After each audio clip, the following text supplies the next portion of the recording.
जय हिंद दोस्तों, focus study with अभी पे आपका बहुत बहुत स्वागत है। तो एरिया का आज फाइनल लेक्चर है। हर तरीके का फिगर, जितना भी तरीके का फिगर होता है, उससे जितना भी तरीके का क्वेश्चन बनता है, हम लोग डिस्कस कर चुके। आज फाइनल लेक्चर में हम लोग हर एक क्वेश्चन में 2 से 3 कंसेप्ट का यूज होगा।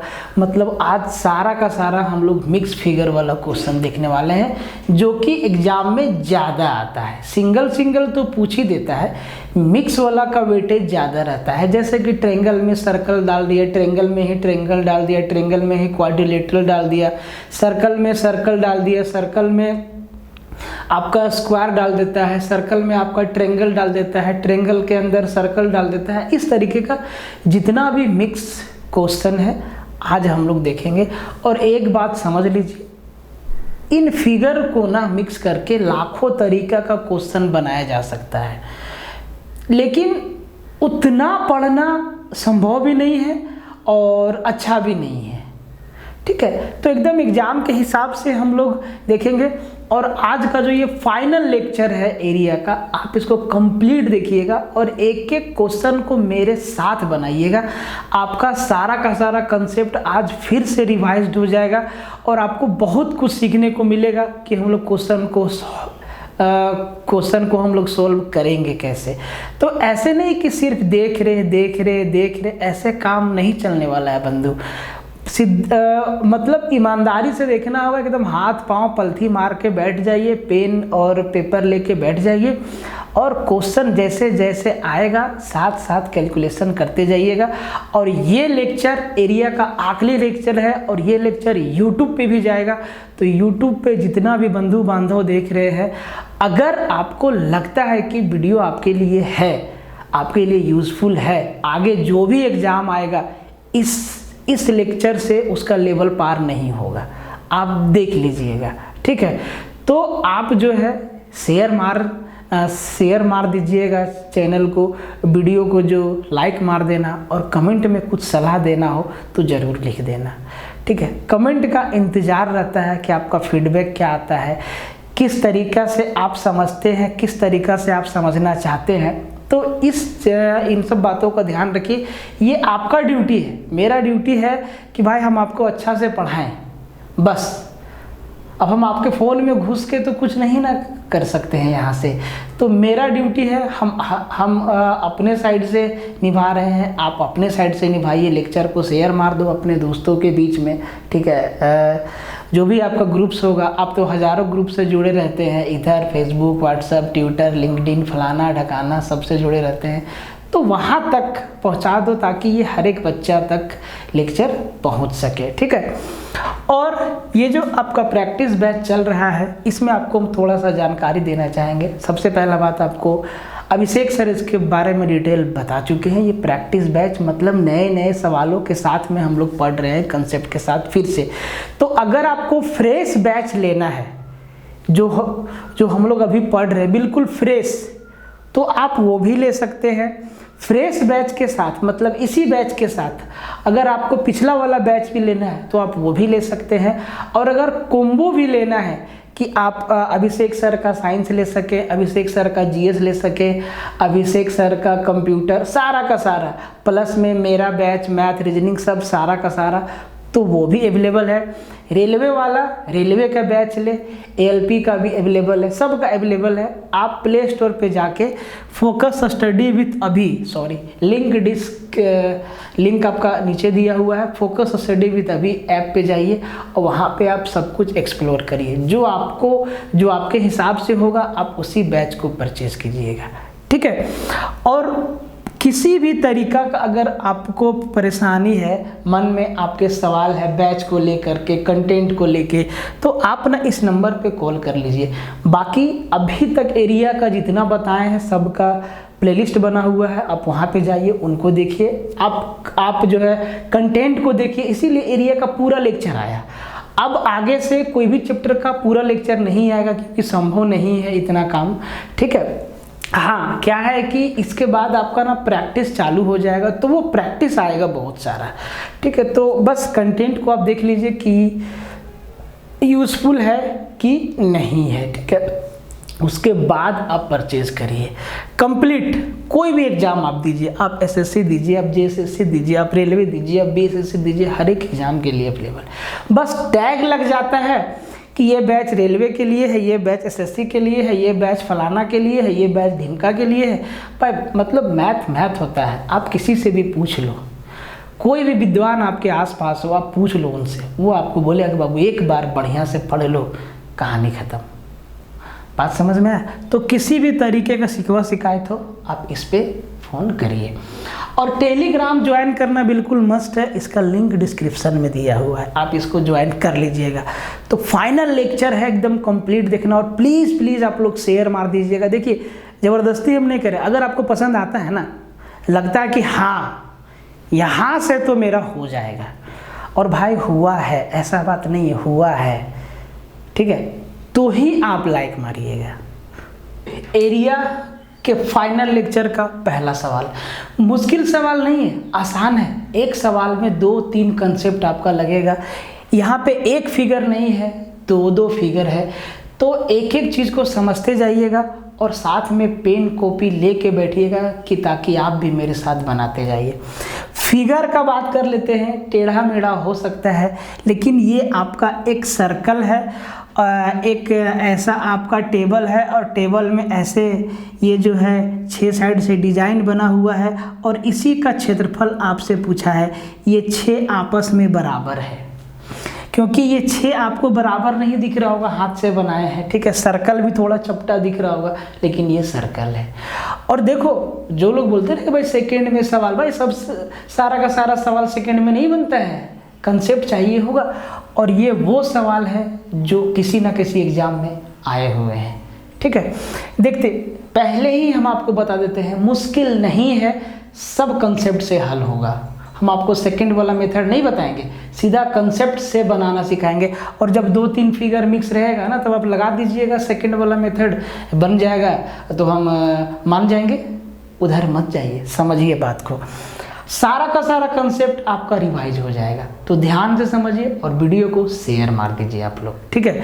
तो कहता है कि a round table cover has 6 equal designs as shown in the figure. If radius of the cover is 28 centimetre, find the cost of making the designs at the rate of 0.35 per centimetre square.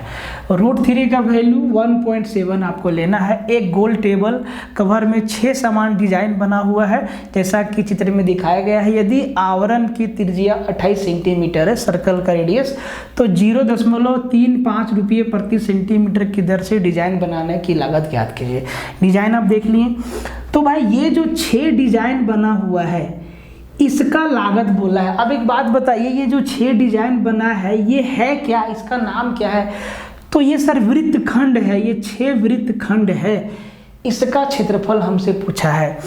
और आप देखिए यहाँ पे आपको 6 circle 6 आपको triangle दिख रहा है, 1 2 3 4 5 6 बराबर डिजाइन है, लिखा है कि सब आपस में बराबर है। तो ये ट्रेंगल सर कैसा होगा?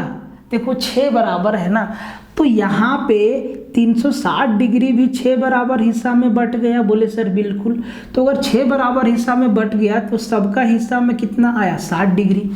अगर यहाँ पे 60 डिग्री आया तो आप एक बात बताइए, ये जो है ये रेखा क्या है? तो आप कहेंगे सर ये जो है वृत्त का त्रिज्या है, और त्रिज्या बराबर होता है, सारा का सारा क्या है?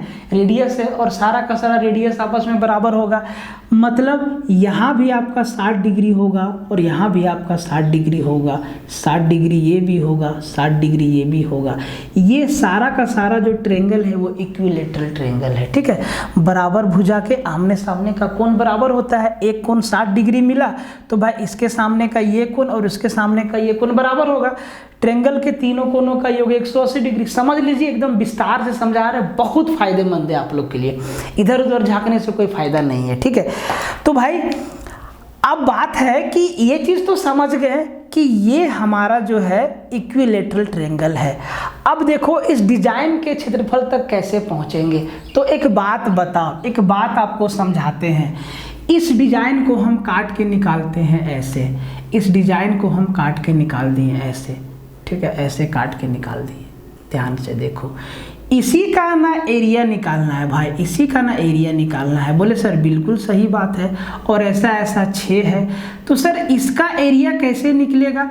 तो हम आपसे कहेंगे कि पूरा वृत्तखंड, ये जो आपका 60 डिग्री का जो 60 डिग्री का जो आपका त्रिज्या खंड है, त्रिज्या खंड के क्षेत्रफल में से अगर त्रिभुज के क्षेत्रफल को घटा दें, क्या बोले कि सर ये पूरा, अगर इस पूरा फिगर का हमको एरिया निकालना है तो ये पूरा फिगर क्या है? त्रिज्या खंड है।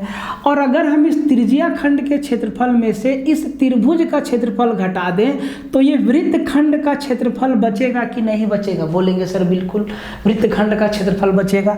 और ऐसा ऐसा 6 वृत्तखंड है इसमें, तो इस वृत्तखंड के क्षेत्रफल में 6 से गुना लगा देंगे तो ये पूरा डिजाइन का क्षेत्रफल निकल के आ जाएगा। और पूरे डिजाइन के क्षेत्रफल में से 0.35 रुपया को गुना कर देंगे तो कितना खर्चा होगा वो निकल के आ जाएगा। बोलो बात समझ में आया कि नहीं? अब सर बात समझ में आ गया तो अब कैलकुलेशन पे आते हैं। देखो यही चीज जो है एच.सी. वर्मा सर, इतने बड़े फिजिसिस्ट है भाई, इतना बड़ा बुक लिखे जो कि पूरा इंडिया में छाया हुआ है, वो तब लिखे जब पढ़ने के लिए अच्छा साधन नहीं था। वो कहते हैं कि सवाल को जो है पढ़ना सीखिए, तो उनके बात में दम है। पूरा जीवन वो पढ़ें और अभी भी पढ़ रहे हैं, तो भाई उनकी बातों का मतलब है। हम इसीलिए आपको कह रहे हैं कि सवाल को पढ़ना सीखिए। अब आप समझ गए कि कैसे कैसे होगा, अब एक एक चीज़ को करते जाइए। तो सबसे पहला बात आपको मालूम है कि जो रेडियस है वो आपका 28 सेंटीमीटर है। तो इस त्रिभुज का क्षेत्रफल क्या होगा? तो अगर हम इस त्रिभुज का क्षेत्रफल क्या होगा तो आप कहेंगे सर इक्विलेटरल ट्रायंगल का एरिया होता है √3/4 गुना भुजा का स्क्वायर। तो यहाँ पे भुजा कितना का? 28 सेंटीमीटर का। आप कहेंगे सर 28 गुना 28 सेंटीमीटर स्क्वायर रहने देते हैं, ठीक है। तो 4 से काटेंगे, 4 7 28, और √3 का वैल्यू क्या रखना है? 1.7। तो सर √3 के जगह पे क्या रख देंगे? 1.7। ध्यान से समझिए, आपको डरा नहीं रहे, समझा रहे हैं, समझिए बात को, ठीक है। मेरा काम है समझाना, कोशिश कर रहे बढ़िया से, अब समझते जाइएगा और इधर उधर झांकने से कोई फायदा नहीं है, ठीक है। अब जी इसको मल्टीप्लाई कर दो तो सर 17 7 119 मतलब 1 पॉइंट गुना 28। अब सर इसको मल्टीप्लाई करना है तो आप बताइए कि ये हो जाएगा आपका, अगर हम इसको, अब देखो मल्टीप्लाई में भी आपको टाइम लगेगा, सब कुछ में आपको टाइम देना पड़ेगा, कैलकुलेशन में भी टाइम देना पड़ेगा। 1 मिनट हम देखिए 28 सेंटीमीटर है कि 38 है मेरे दिमाग में, क्योंकि ये सवाल ना आपके सीट से भी है, ठीक है। ये सवाल आपके सीट से भी है, ठीक है। ये सवाल आपके सीट से भी है, ठीक है। हाँ ठीक है, 28 है। तो सर सबसे पहले 28 नवा तो सर 28 दे हैं 280 में 28 आपको घटाएंगे तब ना 28 निम्मा मिलेगा। कैलकुलेशन का तरीका सीखिए, हमको समझाने में टाइम लगेगा, आपको समझने में भी टाइम लगेगा, टाइम दीजिए तभी सीखिएगा। तो सर 28 निम्मा 280 में 28 घटा दो, तो 280 में 20 घटा दो, पहुंच गए 260 पर। 260 में फिर 8 घटा दो, पहुंच गए 252 पर। 28 निम्मा 252 का 2। अब 252 का 2 आया सर, 252 का 2 आया, हाथ में कितना बचा? 52। 28 एकम 28 एकम 28 और 52। तो 28 एकम 28 हाथ में था आपका, सॉरी हाथ में था 25, 3 28 एकम 28 और फिर आपका 3 5 33। तो 333.2 सेंटीमीटर स्क्वायर एरिया आ गया इक्विलेटरल ट्रायंगल का। अब हमें पूरा सेक्टर का एरिया निकालना है, त्रिज्या खंड का एरिया निकालना है। सर कितना डिग्री है? 60 डिग्री। तो एरिया ऑफ सेक्टर, इसका जो हम आपको फिगर बना के दिखाए थे, ना भाई, कि हम इसको काट के निकाल दिए, इसको हम काट के निकाल दिए 60 डिग्री पर, ठीक है, 60 डिग्री पर। सर तो इसका एरिया क्या होगा? तो आप कहेंगे थीटा बटा 360। थीटा की जगह पे आप क्या रखेंगे? तो सर 60 बटा 360 1/6 गुना पाई 22/7 गुना r स्क्वायर, सर 28 गुना 28 और सेंटीमीटर स्क्वायर लगा देंगे। 7 से काट देंगे 4 बार में, और आपका 6 से आप काट लीजिए इसको, 6 से आप काट लीजिए तो 6 से तो नहीं जाएगा, 2 से ही काट लीजिए, 2 तिहाई 6 और ये 2 दूना 4, ठीक है। 22 दूना 44, ये हो जाएगा 44 गुना 28 और भागा लगाना है 3 से। अब देखो 28 चौके 112, 112 का 2 हाथ में 11, 28 चौके 112 और फिर 11 23, तो 2 और फिर 123, भागा लगा दो इसको 3 से, तो ये हो जाएगा आपका, दिख रहा है ना, हाँ दिख रहा है, तो ये हो जाएगा 3 चौके 12, 3 एकम 3, 0, 3 छक 18, 3 छक 18, ये चलते जाएगा। तो ये जो आपका त्रिज्या खंड है इसका क्षेत्रफल कितना आया, 410.66 सेंटीमीटर स्क्वायर। अब देखो इसका एरिया कैसे निकलेगा, ये जो सेगमेंट बन रहा है, ये जो सेगमेंट बन रहा है इसका एरिया कैसे निकलेगा, तो आप कहेंगे सर अभी तो बताएं कि पूरा त्रिज्या खंड के एरिया में से त्रिभुज के क्षेत्रफल को घटा दीजिए, आपका जो है इस सेगमेंट का एरिया, वृत्तखंड का एरिया निकल जाएगा। देखो भाई कैलकुलेटिव सवाल है, आसान नहीं है, ठीक है। तो पूरा त्रिज्या खंड का एरिया कितना आया, 410.66, 410.66। तो सर एरिया ऑफ सेगमेंट, इस वृत्तखंड का एरिया या डिजाइन का एरिया, एरिया ऑफ डिजाइन बराबर क्या होगा, आप कहेंगे सर 410.66 माइनस 333.2, ठीक है, ठीक है। अब आप ध्यान से देखो सर ये क्या आ जाएगा, तो आप कहेंगे 6, ये हो जाएगा आपका 4 और ये हो जाएगा आपका 7, 10 में 3 गया 7 और फिर से आपका यहाँ पे 10 में 3 गया 7, 3 में 3 गया 77.46। एक सेगमेंट का एरिया आ गया 77.46 सेंटीमीटर स्क्वायर, और ऐसा 6 है ना, तो इसको 6 से गुना कर देंगे तो पूरा डिजाइन का क्षेत्रफल निकल के आ जाएगा, पूरा डिजाइन का क्षेत्रफल। तो सर 6 छके 36, 6 चौके 24 और 3 27 और 6 सत्ते 42 और 2 44 और 6 सत्ते 42 और 4 46, 464.76 सेंटीमीटर स्क्वायर पूरा डिजाइन का क्षेत्रफल निकल गया। समझना भाई, पहले ही बोले कि एक एक सवाल आपका इम्पोर्टेंट होगा, एक एक सवाल में कई कंसेप्ट होगा, समझना। तो पूरा डिजाइन का जो क्षेत्रफल है वो 464.76 सेंटीमीटर स्क्वायर निकल के आ गया। और दिया हुआ है कि 1 सेंटीमीटर स्क्वायर का खर्चा है 35 पैसा, 35 पैसा। रुपया में इसको बदल दें तो सर 35/100 रुपया। अब देखो कटम कुटाई कर दो, 5 सत्ते 35, 5 दूना 10। सर इसको 2 से काट देंगे, 2 एकम 2, 2 दूना 4, 2 तिया 6, 2 दूना 4, 2 तिया 6, 2 अठी 16।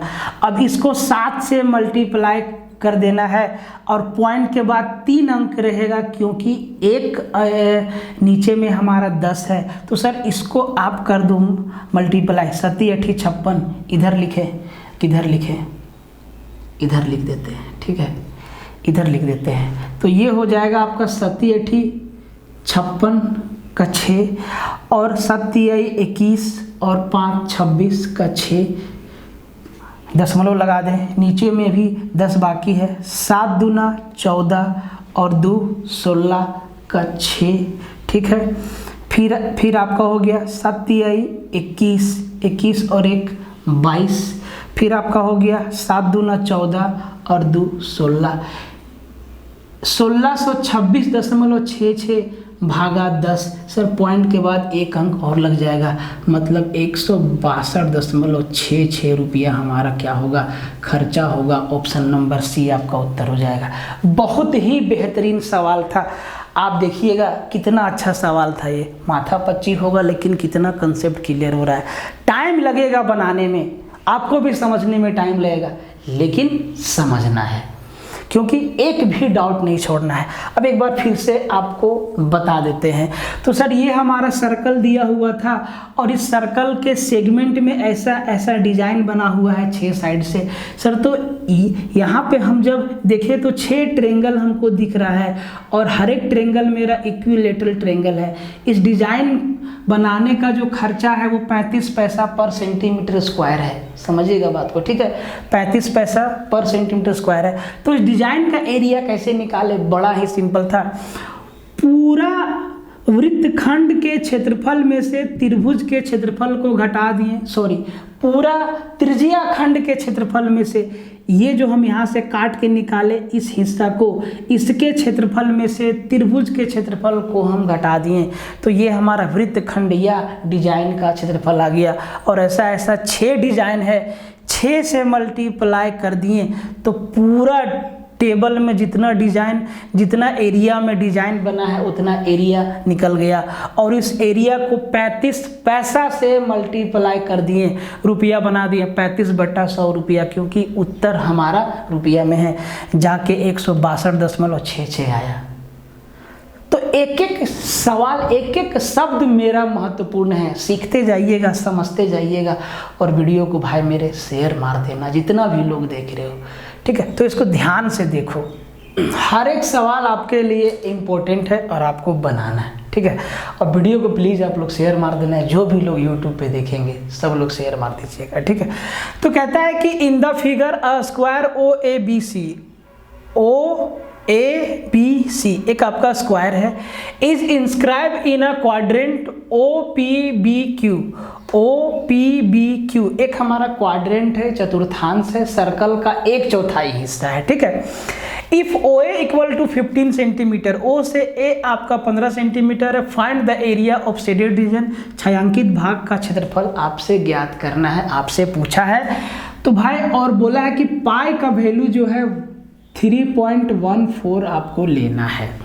तो अब ध्यान से समझो, अगर इस छाया वाला भाग, जो भाग आपका रंगा हुआ है, इसका क्षेत्रफल ज्ञात करना है, तो आप कहेंगे सर पूरा त्रिज्या खंड के क्षेत्रफल में से जो आपका वर्ग है OABC एक आपका स्क्वायर है, इसका एरिया को निकाल देंगे तो यही वाला एरिया बच जाएगा। बात एकदम समझ में आया, सीधा सीधा। अब जो बोले वो काम करेंगे। अब ये चीज़ तो मालूम है कि सर O से A का लेंथ आपका 15 सेंटीमीटर दिया है, तो वर्ग का चारों भुजा आपका बराबर होता है, तो सर वर्ग का क्षेत्रफल तो हम निकाल लेंगे, लेकिन बिना त्रिज्या का वृत्त का क्षेत्रफल या अर्धवृत्त का क्षेत्रफल या वृत्त के 1/4 भाग का क्षेत्रफल, किसी भी तरीके से वृत्त का क्षेत्रफल बिना त्रिज्या का नहीं निकाला जा सकता है।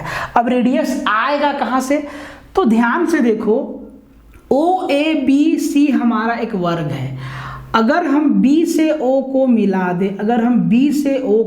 दें, तो क्या अगर हम B से O को मिला दें और हम आपको ये बात बोले कि बाबू रे BO जो है इस सर्कल का रेडियस है, तो सर बोले सही बात है, BO हमारा इस सर्कल का क्या है, रेडियस है।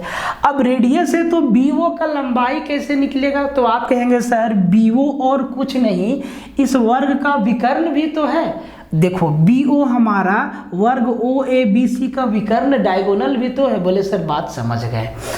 अब वर्ग का भुजा दिया हुआ है और आपसे डायगोनल निकालना है, तो आप कहेंगे कि डायगोनल बराबर होता है √2 गुना A, और A क्या, भुजा, मतलब √2 गुना 15 सेंटीमीटर इस वर्ग का विकर्ण है, और जो वर्ग का विकर्ण है इस वृत्त का त्रिज्या है। तो अब आपको त्रिज्या भी मिल गया। अब आपको करना क्या है, इस त्रिज्या खंड के क्षेत्रफल में वर्ग के क्षेत्रफल को घटा देंगे, छायांकित भाग का क्षेत्रफल मिल जाएगा।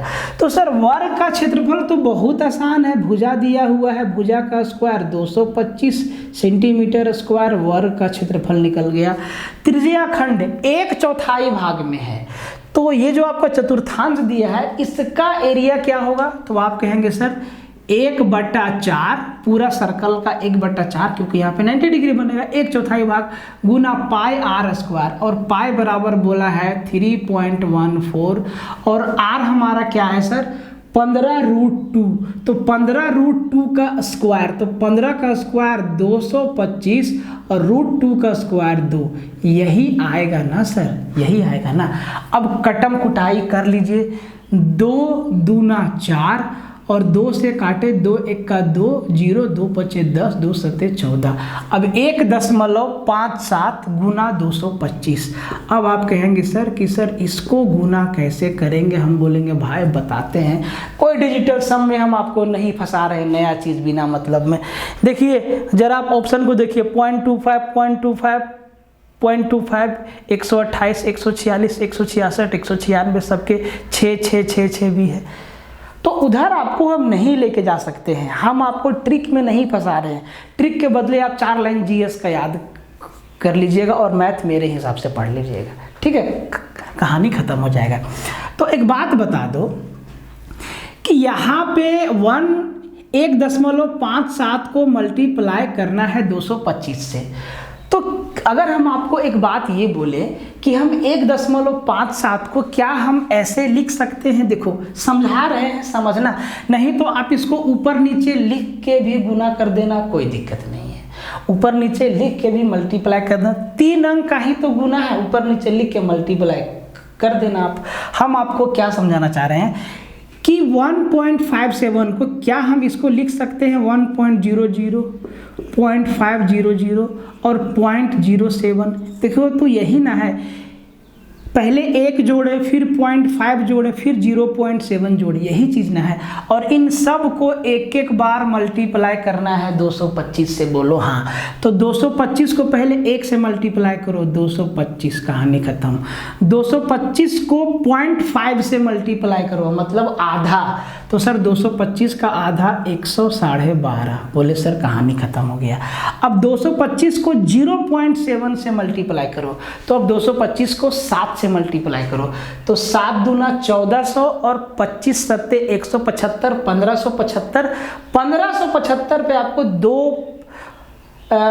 दो अंक के बाद पॉइंट लगाना होगा, तो सर 1575, क्या बोले 1575, 1575 और 2 अंक के बाद पॉइंट, तो 7 5 बाहर और ये 5 और ये 1575, सबको जोड़ दो, 5 7 5 12, 5 5 10 और 2 12 और 1 13 हो गया आपका, 4 और 1 5 हो गया, 353.25 सेंटीमीटर स्क्वायर इस क्वाड्रेंट का एरिया है।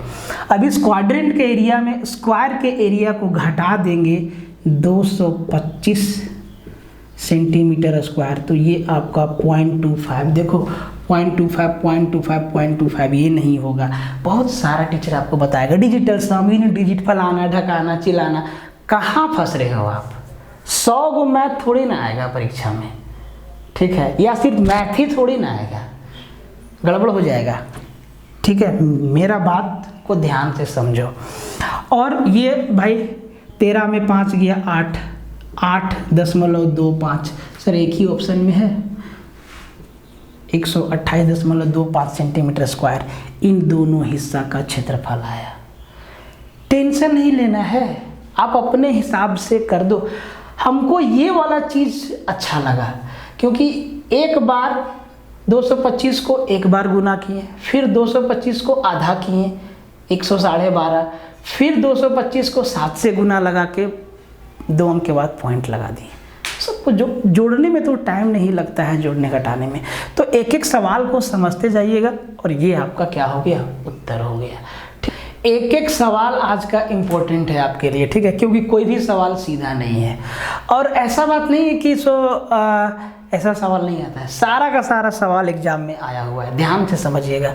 कहता है कि 3 triangles are made at the corners of a big triangle such that the each side of the small triangle is 1/4 of the side of big triangle. Find the ratio of area of all 3 triangles and the rest area of big triangle.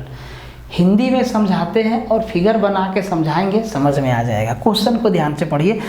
3 त्रिभुज को एक बड़े त्रिभुज के तीनों कोनों पर इस तरह से बनाया गया है कि प्रत्येक छोटे त्रिभुज की प्रत्येक भुजा बड़े त्रिभुज की अनुरूप भुजा की 1/4 है। 3 छोटे त्रिभुज की कुल क्षेत्रफल और बड़े त्रिभुज के शेष भाग का क्षेत्रफल का अनुपात कितना है।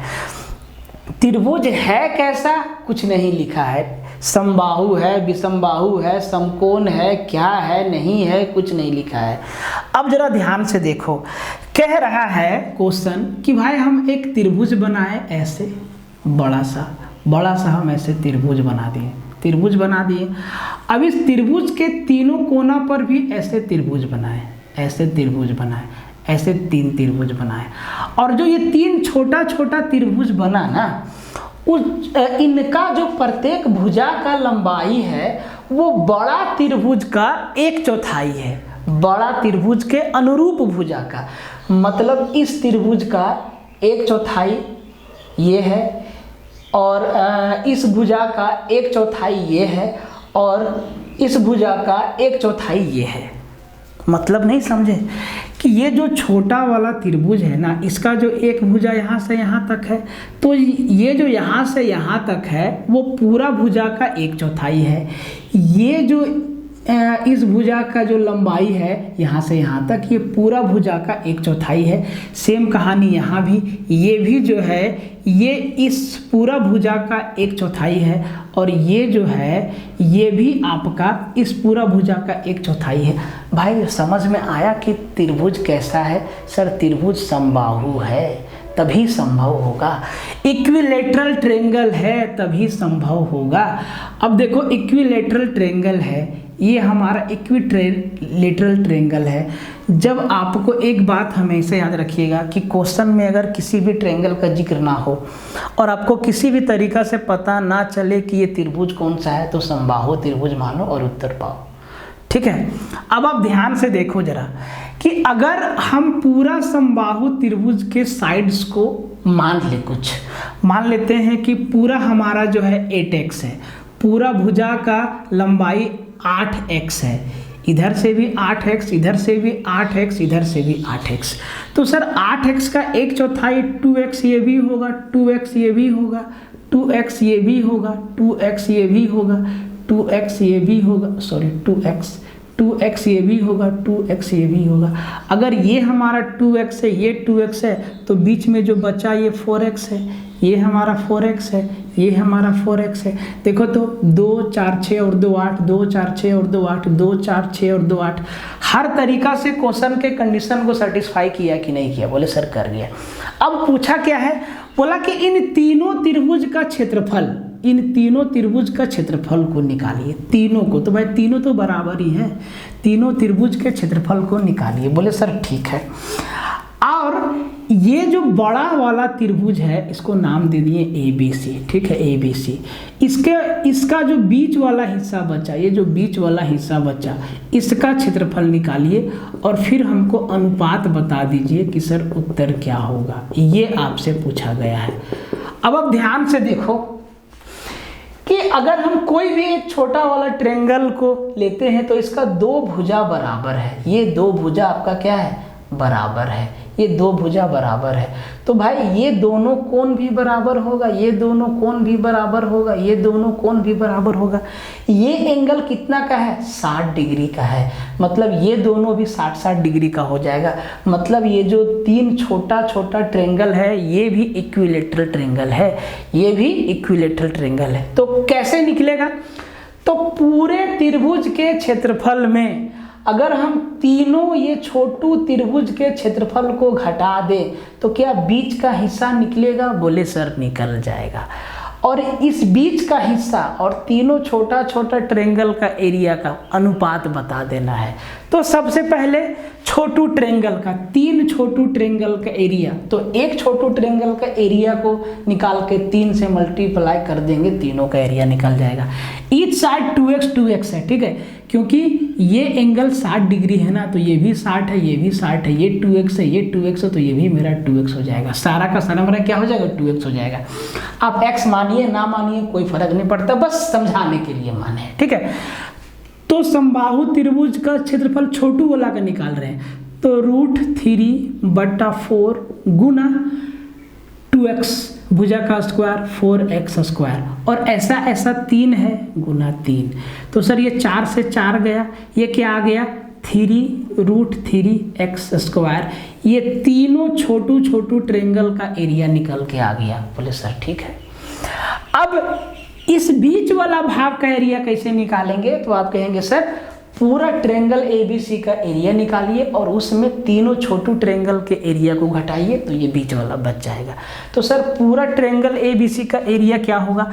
तो आप कहेंगे सर ये इसका ईच साइड 8 सेंटीमीटर स्क्वायर है, तो √3/4 गुना 8 64x स्क्वायर, और ये 4 चौके 16, तो ये हो जाएगा आपका √3 गुना 16x स्क्वायर। बोले सर सही बात है। अब आप ध्यान से देखो, ये पूरा ट्रेंगल ABC का एरिया है और ये 3 छोटू ट्रेंगल का एरिया है। तो आप कहेंगे सर बीच वाला भाग का एरिया क्या होगा? तो आप कहेंगे सर कि 16√3x स्क्वायर में से 3√3x स्क्वायर को घटा दीजिए, तो बच जाएगा 13√3x स्क्वायर। ये 13√3x स्क्वायर ये बीच का एरिया हो गया। इसको हम यहाँ लिख देते हैं 13√3, ये बीच वाला हिस्सा का एरिया हो गया। तो ये बीच वाला हिस्सा का एरिया और इन छोटू ट्रेंगल का एरिया, तो इन छोटू ट्रेंगल का एरिया कितना? अब देखो ये x स्क्वायर तो आपका कट जाएगा ना दोनों साइड से, तो तीनों छोटू ट्रेंगल का एरिया का स्क्वायर, तो आप कहेंगे सर 3√3x स्क्वायर अनुपात बीच वाला पोर्शन 13√3x स्क्वायर। तो सर 13 तो ये √3x स्क्वायर और √3x स्क्वायर कट गया, 3:13। ऑप्शन नंबर बी आपका क्या हो गया? आंसर हो गया।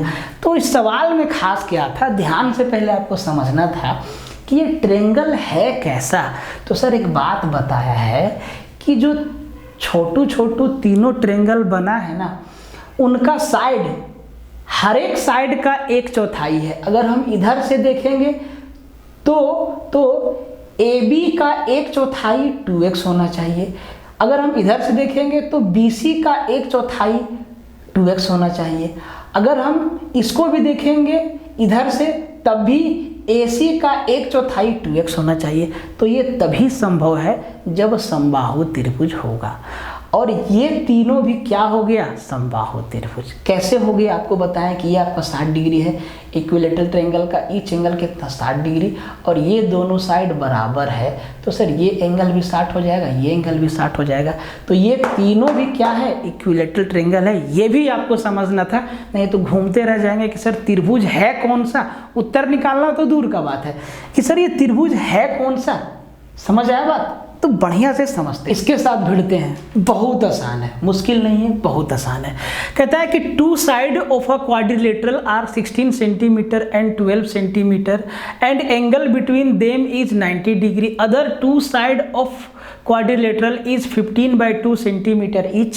Other 3 angles are not right angle. Find the area of quadrilateral. चतुर्भुज के बारे में है। कहता है कि एक चतुर्भुज की 2 भुजाएं 16 सेंटीमीटर और 12 सेंटीमीटर है, उनके बीच का कोण 90 डिग्री है। चतुर्भुज के अन्य 2 भुजाओं की लंबाई 25/2 सेंटीमीटर है प्रत्येक का। ठीक है, चतुर्भुज के अन्य 3 कोण समकोण नहीं है। चतुर्भुज का क्षेत्रफल बता दीजिए। चतुर्भुज का क्षेत्रफल बता दीजिए। चतुर्भुज कैसा है, नहीं है, कुछ पता नहीं है। समांतर है, समलंब है, क्या है, कोई पता नहीं। ट्रेपीजियम है, रोम्बस है, पैरेललोग्राम है। ये रैंडम क्वाड्रिलेटरल है। कैसे निकालेंगे ध्यान से समझिए। तो जैसे जैसे बोला है वैसे वैसे फिगर बनाइए। ये जो 16 और 12 सेंटीमीटर वाला साइड है ना, इनके बीच 90 डिग्री का एंगल बनता है। तो आप कहेंगे सर इसको ऐसे बना दीजिए ना, ये 16 है और ये 12 है। ठीक है, इसको 16 माने, इसको 12 माने, यहाँ पे 90 डिग्री का कोण बना। ठीक है, और बाकी का 2 जो साइड है उनमें से प्रत्येक का लेंथ 25/2 सेंटीमीटर मतलब 12.5 सेंटीमीटर है। इसको 12.5 भी आप समझिए। तो मान लेते हैं कि ये भी 12.5 है, सॉरी ये भी 12.5 है और ये भी 12.5 है, ठीक है, ये भी 12.5 है, ये भी 25/2 है और ये भी आपका 25/2 सेंटीमीटर है। इतना सा बात बताया है और बोला है कि जो अन्य 3 कोण है वो समकोण नहीं है, एक ही एंगल राइट एंगल है 16 और 12 के बीच वाला। तो सर समकोण है तो इसका विकर्ण तो खींच सकते हैं। बोले सर बिल्कुल, अगर हम इसको ऐसे मिला दें यहाँ से यहाँ, तो सर ये हमारा क्या हो गया, डायगोनल हो गया, विकर्ण हो गया। अब आपको समझाते हैं कि इस चतुर्भुज का क्षेत्रफल कैसे निकलेगा, कौन कौन सा तरीका है, उनमें से सबसे आसान कौन है। तो अगर आप इस त्रिभुज को, इस समकोण त्रिभुज को ध्यान से देखें तो इसका 16 है, 12 है, तो ये जो हाइपोटेनस है ये कितना हो जाएगा, 20 हो जाएगा। बोले सर आप कैसे पकड़ लिए, आपको क्या बताया है कि जो सबसे बेसिक ट्रिपलेट है वो हमारा 3, 4 और 5 है। अगर हम सबको 4 का गुना लगा दें, सबको 4 का गुना लगा दें तो ये 4 तिया 12 हो जाएगा, ये 4 चौके 16 और ये 4 पचे 20, यही ना दिया है 12 और 16, तो ये कितना हो जाएगा, 20 हो जाएगा। बोले सर यहाँ तक समझ में आ गया। अब आपके पास इस एरिया का क्षेत्रफल निकालने का 2 तरीका, एक समकोण त्रिभुज ये दिख रहा है और एक समद्वि बाहु त्रिभुज ये दिख रहा है। समद्वि बाहु त्रिभुज ये है और ये हमारा समकोण त्रिभुज है। समद्वि बाहु त्रिभुज का क्षेत्रफल अलग निकालिए और समकोण त्रिभुज का क्षेत्रफल अलग निकालिए। क्या बोले, समद्वि बाहु त्रिभुज का क्षेत्रफल अलग निकालिए और समकोण त्रिभुज का क्षेत्रफल अलग निकालिए और दोनों के क्षेत्रफल को जोड़ दीजिए तो इस चतुर्भुज का क्षेत्रफल आ जाएगा। पहला चीज। अब जो आपका जो समद्वि बाहु त्रिभुज के क्षेत्रफल का जो फॉर्मूला होता है वो होता है b²/4 इंटू √4a²। वो ना रूट में लेके जाता है, हमको कैलकुलेशन आसान रखना है। अगर हम आपसे ये चीज़ पूछें कि भाई अगर इस त्रिभुज का हमको ऊंचाई पता चल जाए, क्योंकि ये समद्वि बाहु है, ये दोनों भुजा बराबर है, ठीक है, अगर हमको इसका ऊंचाई पता चल जाए, इसका हाइट मालूम चल जाए कि ये कितना ऊंचा है, तो सर एक ही फॉर्मूला से दोनों ट्रायंगल का एरिया निकल जाएगा। इसमें भी लगा देंगे half into base into height, इसमें भी लगा देंगे half into base into height और मामला क्लियर हो जाएगा। बोले सर सही बात है। अब समद्वि बाहु त्रिभुज में अगर ऊंचाई निकालना हो तो एक चीज समझ लीजिए, आपको बताए भी हैं कि समद्वि बाहु त्रिभुज, कोई भी समद्वि बाहु त्रिभुज है, इसका ये दोनों भुजा बराबर है, ठीक है। अब इसका जैसे ही हम इसका परपेंडिकुलर खींचते हैं तो जिस भुजा पे ये तो इसको ना बराबर हिस्सा में बांट देता है। अगर ये 20 है तो ये 10 और 10 में बट गया, ठीक है। और ये हमारा कितना है सर, 25/2 है, ये भी 25/2 है। क्या पाइथागोरस थ्योरम लगा दें? बेस अपने पास है, हाइट निकालना है, परपेंडिकुलर निकालना है और हाइपोटेनस भी है, तो इसके स्क्वायर में इसके स्क्वायर को घटा देंगे तो हाइपोटेनस नहीं निकल जाए, तो हाइट मेरा निकलेगा कि नहीं निकलेगा। तो हाइट बराबर या परपेंडिकुलर बराबर क्या हो जाएगा, परपेंडिकुलर बराबर √अंडर हाइपोटेनस का स्क्वायर मतलब 25 का स्क्वायर 625/4 - 100, ठीक है। और ये 400, 625 में 400 गया, ये हो गया √अंडर 225/4 और ये कुछ और नहीं 15/2 सेंटीमीटर इसका हाइट निकल गया। कितना निकल गया सर, 15/2 सेंटीमीटर इसका हाइट निकल गया। तो हाइट निकालना भी आप सीख गए। ये कैलकुलेशन रूट वाला से आसान है, फॉर्मूला लगा के भी हम कर सकते थे। अच्छा एक चीज़ और समझ लीजिए कि आपको यहाँ 2 ट्रायंगल दिख रहा है ना, तो इन दोनों ट्रायंगल में आप हेरोन फॉर्मूला भी लगा सकते हैं, कोई दिक्कत नहीं है, उससे भी आपका उत्तर आ जाएगा। आसान कौन सा है ये आपको बताना है, ये आपके दिमाग में समझाना है, ये आपको सिखाना है। तो भाई आसान ये था, ये हम अब ये चीज़ हम निकाल लिए इसका हाइट। बोले सर हाइट तो निकाल लिए, ठीक है जी, हाइट निकाल लिए। अब हम जब हाइट निकाल लिए तो सर ये अगर किसी भी ट्रायंगल का हाइट मालूम है और बेस मालूम है तो हम half into height into base लगा सकते हैं। बोले सर तो ये जो हमारा समद्विबाहु त्रिभुज है इसका हम बेस इसको रखें, ये हमारा बेस है 20 सेंटीमीटर का और 15/2 सेंटीमीटर का हाइट है, तो sir half into base into height. ये जो मेरा समकोण है इसका ये हाइट है और ये बेस है। बोले सर ठीक है, तो इसमें भी हो जाएगा half into base into height. तो सर दोनों से हाफ कॉमन ले लेंगे तो ये हो जाएगा 16 गुना 12 प्लस ये हो जाएगा 20 गुना 15/2। बोले सर बिल्कुल। अब आप ध्यान से जरा देखिए, ये काट दीजिए 10 बार में, 15 दहा के 150 और 16 बार हैं तो 16 गुना 10 160 और 16 दूना 32 192। 192 प्लस 150 को भागा लगाना है आधा से, कर दीजिए इसको 100 100 200 तो ये हो जाएगा आपका 2 और 9 और 5 14 का 4 और 2 और 1 3 342/2। सर कितना हो जाएगा 171 ना, 150 और 21 171 सेंटीमीटर स्क्वायर। इससे चतुर्भुज का क्षेत्रफल निकला।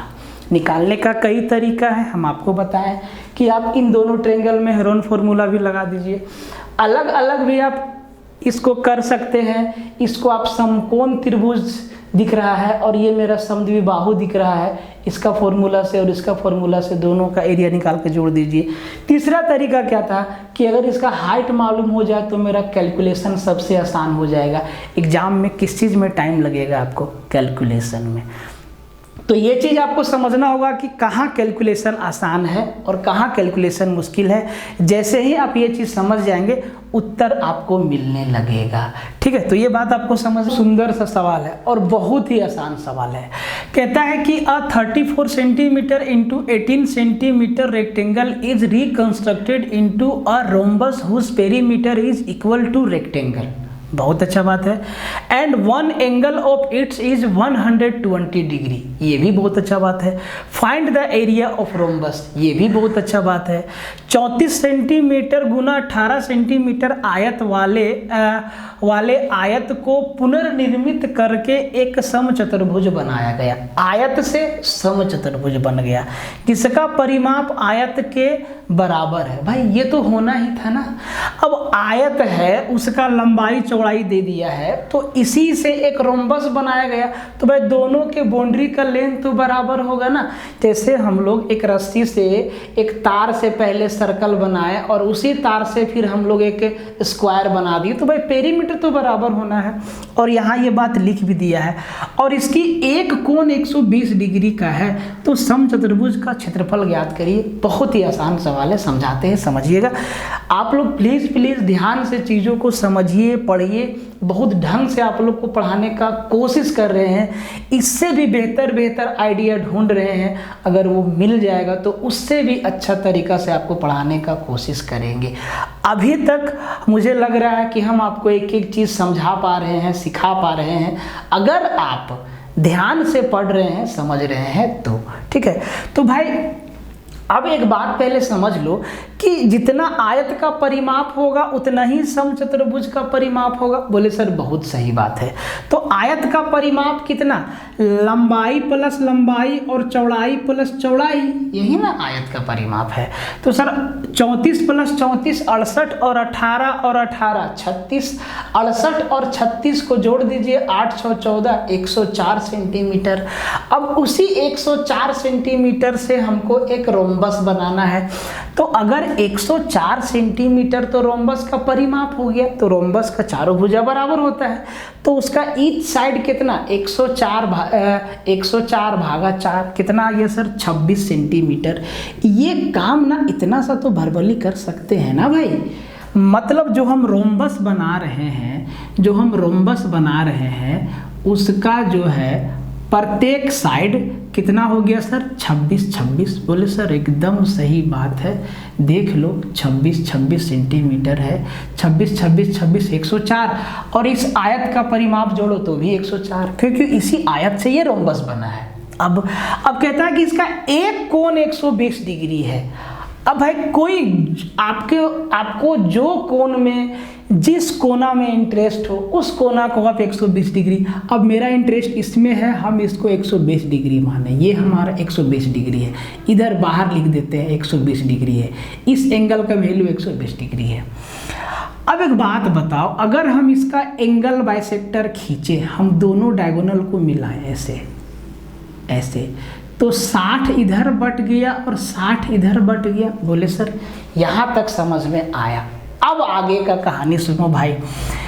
समचतुर्भुज का चारों भुजा बराबर होता है, तो अब आप ध्यान से देखो, जैसे ही हम कोण समद्विभाजक खींचे, एंगल बाइसेक्टर खींचे या इस डायगोनल को हम खींचे, तो एक बात तो समझ में आ गया कि ये दोनों भुजा बराबर है, तो इस त्रिभुज के लिए ये दोनों कोण बराबर होगा, ये 60 डिग्री तो ये भी 60 डिग्री होगा। बोले सर सही बात है, अगर ये 60 है ये 60 है तो गुरुजी ये भी 60 डिग्री हो जाएगा, क्योंकि 60 60 120, 180 में 60 गया सर, 180 में 120 गया, 60 बचा।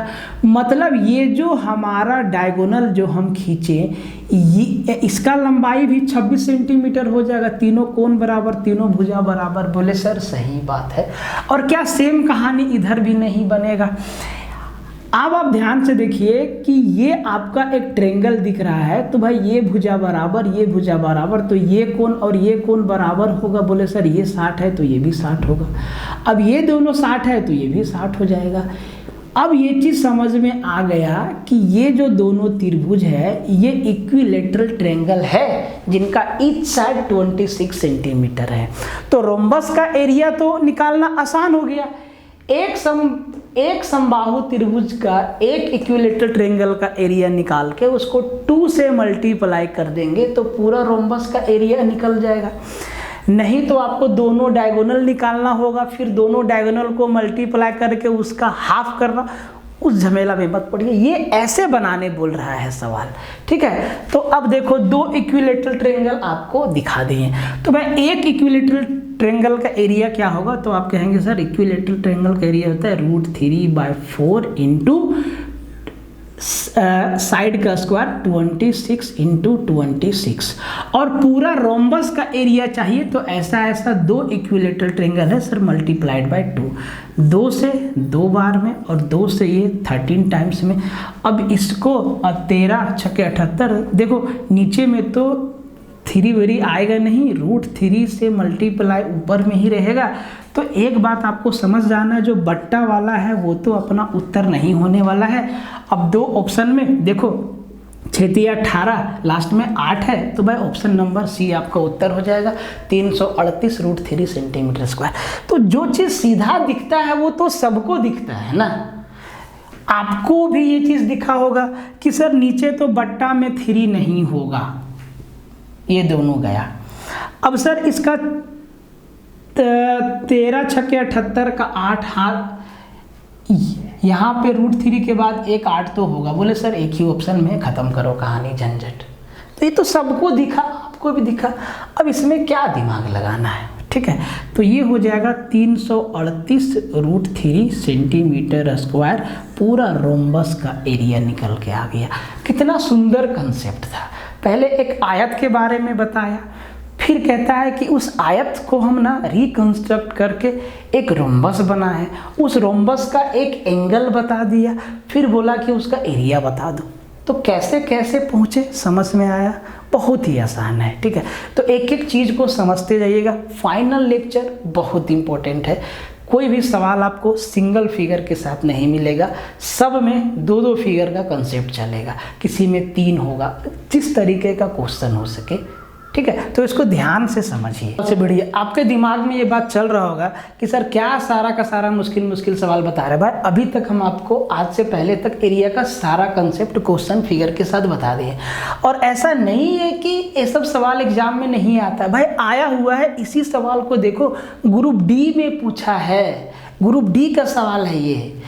अब ग्रुप डी में ये सवाल क्यों पूछा? भाई क्योंकि मुश्किल नहीं है, आसान है, ठीक है। और अगर जिसके पास कंसेप्ट है तो किसी भी तरीके का सवाल आएगा वो उस सवाल को घुमा के आंसर देगा, ठीक है। और इस सवाल में, ये सवाल एग्जाम में आया हुआ है, कोई एक चीज़ निकालिएगा तो आपको ऑप्शन से सीधा आंसर मिल जाएगा, क्योंकि हर एक ऑप्शन में अलग अलग है।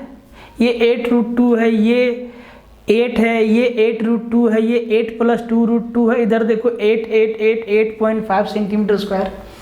तो मेरा मकसद है सिखाना, तो आपके लिए ये आईना के समान है कि देखो ये सवाल ग्रुप डी में आया हुआ है, ठीक है।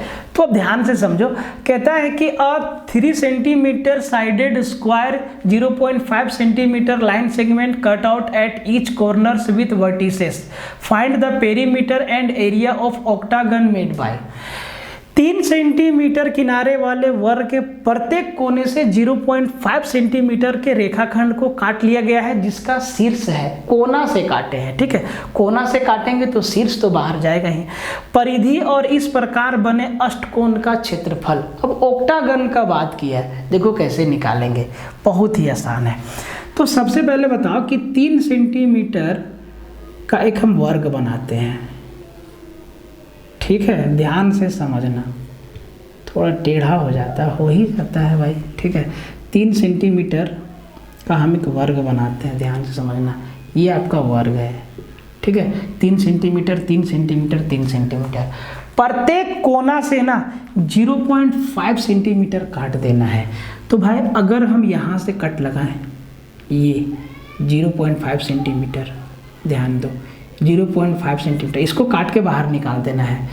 0.5 और ये कितना का 90 डिग्री का, इस वाला हिस्सा को काट के बाहर निकाल देना है। और सेम काम यहाँ भी करना है, चलो यहाँ भी लगा दिए 0.5 और 0.5, 90 डिग्री के साथ ये बाहर चला जाएगा। और सेम काम यहाँ भी करना है, ये भी 0.5 और ये भी 0.5 और इसको बाहर निकाल देना है। और सेम काम यहाँ भी करना है, ठीक है। ये भी 0.5, ये भी 0.5, 90 डिग्री के साथ बाहर निकाल देना है। अब जब इसको बाहर निकालेंगे तो ये फिगर कैसा दिखेगा, ये चारों कोना हट जाएगा। जब ये चारों कॉर्नर हट जाएगा तो ये आपको 1 2 3 4 5 6 7 8 भुजा वाला दिखेगा। तो कहता है कि आप ये जो 8 भुजा वाला फिगर बनेगा, इसका परिमाप भी बता दीजिए और इसका एरिया भी बता दीजिए। तो अगर इस पूरे स्क्वायर के एरिया में से, इस पूरे वर्ग के क्षेत्रफल में से ये चारों बराबर त्रिभुज के क्षेत्रफल को घटा दे तो क्या ये बीच वाला अष्टकोण का क्षेत्रफल नहीं निकल जाएगा? बोले सर निकल जाएगा। और कहता है इसका परिमाप निकाल। तो भाई परिमाप कैसे निकलेगा, ध्यान से समझो। ये पूरा साइड कितना का है, तो सर पूरा साइड है आपका 3 सेंटीमीटर का। 3 सेंटीमीटर में से आधा इधर है, आधा इधर है, 1 सेंटीमीटर इधर है। तो भाई ये बीच वाला कितना बचा 2, ये बीच वाला कितना बचा 2, ये बीच वाला कितना बचा 2, ये बीच वाला कितना बचा 2। और अष्टकोण में एक नया बाउंड्री भी तो आपको दिख रहा है, ये वाला हिस्सा, ये वाला हिस्सा, ये वाला हिस्सा।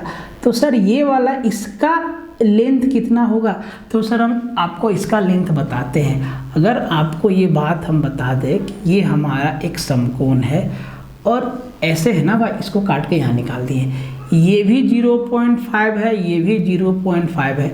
तो सर हमसे हाइपोटेनस ही तो पूछा है, तो इसको हम 1/2 और 1/2 लिख दें। समद्विबाहु समकोण नहीं बन रहा है, तो इसका स्क्वायर प्लस इसका स्क्वायर बराबर इसका स्क्वायर। तो हाइपोटेनस h बराबर हम कहेंगे √1/2 का स्क्वायर प्लस 1/2 का स्क्वायर। कितना हो जाएगा सर, 1/4 प्लस 1/4 कितना हो जाएगा 2/4। मतलब यहाँ पे सर कितना हो जाएगा 1/2, 1/2। मतलब हम इसको क्या लिखेंगे 1/√2।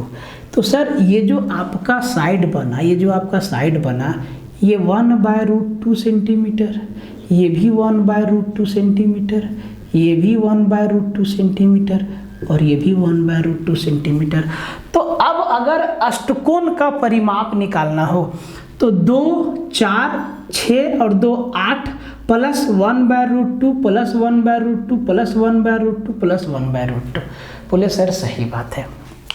अब देखो, अब आपको ना फिर से एक एक चीज़ समझाते हैं। ये चीज़ तो आप समझ गए, आपको हम दिखाएंगे भी फिगर में और समझाएंगे भी। देखो क्वेश्चन तो आप लोग कहीं से भी ढूंढ के बना लोगे, क्वेश्चन बताना मेरा मकसद नहीं है, आपके दिमाग में कंसेप्ट को एकदम बिठा देना मकसद है, ठीक है। एकदम दिमाग में फिट कर देना है, सटा देना है फेविक्विक से कि भाई एकदम हाँ, कि किसी भी तरीका का सवाल है तो आप घुमा ले उसको, ठीक है। तो ध्यान से समझना इसको। तो सबसे पहले अष्टकोण का अगर क्षेत्रफल निकालना है तो आप कहेंगे सर पूरा वर्ग के क्षेत्रफल में से इस चारों त्रिभुज, छोटा त्रिभुज का क्षेत्रफल को घटा दो। तो सर पूरा वर्ग का क्षेत्रफल कितना, तो आप कहेंगे सर प्रत्येक भुजा 3 और 3 का स्क्वायर 9 सेंटीमीटर स्क्वायर पूरा वर्ग का क्षेत्रफल। इसमें से घटाना है इस चारों समकोण त्रिभुज का क्षेत्रफल। भाई चारों समकोण त्रिभुज का भुजा तो बराबर है, तो सर 4 समकोण त्रिभुज का क्षेत्रफल गुना 4 और एक समकोण त्रिभुज का क्षेत्रफल half into base into height, तो हाफ इंटू बेस 0.5 इंटू 0.5, तो ये भी आधा गुना ये भी आधा। बहुत छोटा छोटा कैलकुलेशन है। तो 2 दूना 4, 4 से 4 गया 1/2 मतलब 0.5, तो 9 में 0.5 दिया तो 8.5 सेंटीमीटर स्क्वायर इसका एरिया हो गया अष्टकोण का, ठीक है। अब इसका परिमाप निकालना है, परिमाप निकालना है। तो भाई परिमाप में क्या क्या आएगा, ये चारों कॉर्नर तो हम काट के निकाल दिए ना, ध्यान से देखो। तो ये चारों भाग तो हम काट के निकाल दिए ना, ध्यान से देखो। ये चारों हिस्सा तो हम काट के निकाल दिए, ये चारों हिस्सा तो हम काट के निकाल दिए, ये चारों हिस्सा तो हम काट के निकाल दिए। बोले हाँ सर। अब परिमाप में यही चीज़ ना आएगा भाई, इसका लेंथ 1/√2 है, इसका लेंथ 1/√2 है। कैसे आया आप समझ पाएँ? बोले सर बिल्कुल समझ पाएँ, क्योंकि ये वाला हिस्सा हम काट के इसको एक ठो हम बना दे रहे, ये वाला हिस्सा हम काट के निकाल दिए हैं 0.5, ठीक है। तो अब देखो, अब इसका क्षेत्रफल तो आ गया 8.5 सेंटीमीटर स्क्वायर। आंसर तो आपके सामने है, ठीक है। इसका परिमाप तो सर सब तो बाउंड्री का लेंथ कितना है, 2 है, 1/√2 2 है, तो पहले 2 को जोड़ लो, 1 2 3 4, तो 4 दूना 8 प्लस 1/√2 1/√2 1/√2 1/√2। अब 1/√2 को कितना बार सर, 4 बार, तो हम इसको लिख सकते हैं 1/√2 × 4। बोले सर बिल्कुल, और ये सेंटीमीटर में आएगा। अब सर इसको आप कैलकुलेट कर लो, अगर हम ऊपर नीचे √2 से मल्टीप्लाई कर दें, गुना 4 है ना भाई, अगर हम ऊपर नीचे √2 से मल्टीप्लाई कर दें तो √2 2 हो जाएगा, तो ये 2 दूना 4 हो जाएगा, तो ये हो जाएगा 8 + 2√2 सेंटीमीटर। ये मेरा हो गया परिमाप, ये मेरा क्या हो गया, ये मेरा हो गया परिमाप, और ये मेरा हो गया क्षेत्रफल। तो 8 + 2√2 सेंटीमीटर और 8.5 सेंटीमीटर स्क्वायर क्षेत्रफल हो गया इस ऑक्टागन का, अष्टकोण का, अष्टभुज का। 8 कोना है ना, 8 भुजा है तो अष्टभुज है, ठीक है। या 8 कोना है तो अष्टकोण भी आप कहेंगे इसको। तो बात समझ में आया? बहुत ही लायक का सवाल ग्रुप डी में आया है, बताइए। सवाल को देखिए, सवाल आसान है, ग्रुप डी में पूछा गया है, नया टाइप से फिगर को बनाने का कोशिश किया है। अगर आप समझ गए तो बहुत ही आसान है, ठीक है। तो कहता है कि in the given figure there are 5 congruent rectangle whose largest side is x metre. If the total area of figure is 7500 metre square then x = what.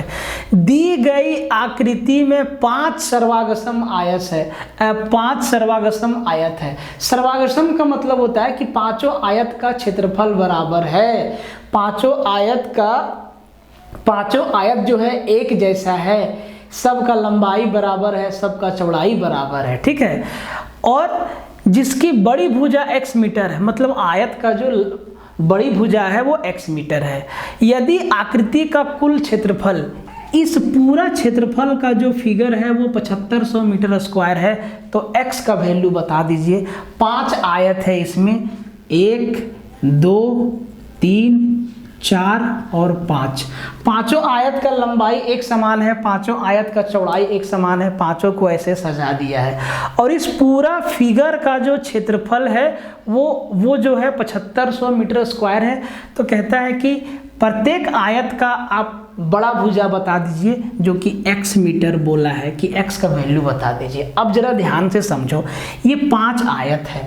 अब इस आकृति का अगर हमको क्षेत्रफल निकालना है तो ये पांचों आयत के मिलने से बना है, मतलब कॉर्नर पर तो 90-90 डिग्री का कोण ही बन रहा है ना भाई। ये तो पांचों आयत ही है, मतलब या तो ये आयत होगा या तो ये वर्ग होगा। कोई भी कंडीशन में एरिया निकालने के लिए लंबाई को चौड़ाई से मल्टीप्लाई करना होगा, और लंबाई को चौड़ाई से मल्टीप्लाई करना होगा तो बड़ा भुजा दिया हुआ है। आप चाहे तो लंबाई को बड़ा मान ले, चाहे तो चौड़ाई को बड़ा मान ले, कोई फर्क पड़ने वाला नहीं है। अगर आप ये सोच रहे हैं कि सर पांचों आयत का कुल क्षेत्रफल 7500 मीटर स्क्वायर है, तो आप बिल्कुल सही सोच रहे हैं। 1 2 3 4 पांचों आयत का कुल क्षेत्रफल, और अगर 5 का कुल क्षेत्रफल 7500 मीटर स्क्वायर है तो सर एक आयत का क्षेत्रफल कितना होगा? 1500 मीटर स्क्वायर। अब एक आयत का क्षेत्रफल आपको 1500 मीटर स्क्वायर पता हो गया, ना तो लंबाई का पता है ना तो चौड़ाई का पता है, तो अब आप यहाँ से कैसे निकालेंगे? नहीं निकाल पाएंगे। तो इस कंबाइंड फिगर के साथ ही आपको सोल्व करना पड़ेगा। देखो, सबसे बड़ी भुजा x दिया है ना, और छोटी भुजा को हम y मान लेते हैं। तो भाई जो बड़ी भुजा है वो तो x दिया है, ये x है, ये हमारा छोटी भुजा है।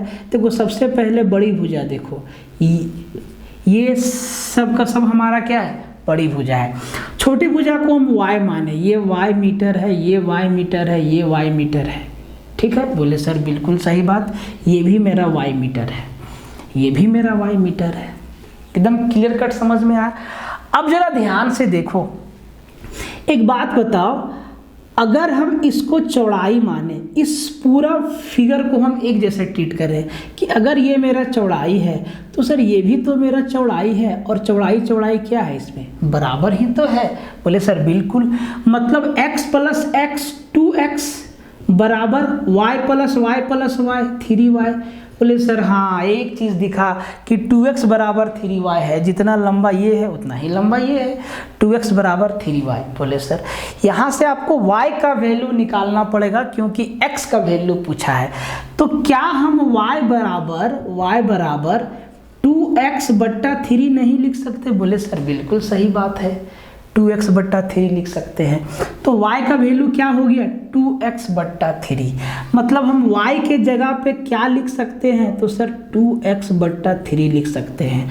तो अगर हम इसको चौड़ाई माने तो सर मेरा चौड़ाई कितना है? 2x, और लंबाई हम इसको माने तो सर लंबाई मेरा कितना है? x प्लस y, और y की जगह पे 2x प्लस 3। तो सर लंबाई मेरा कितना हो गया? x प्लस 2x बट्टा 3।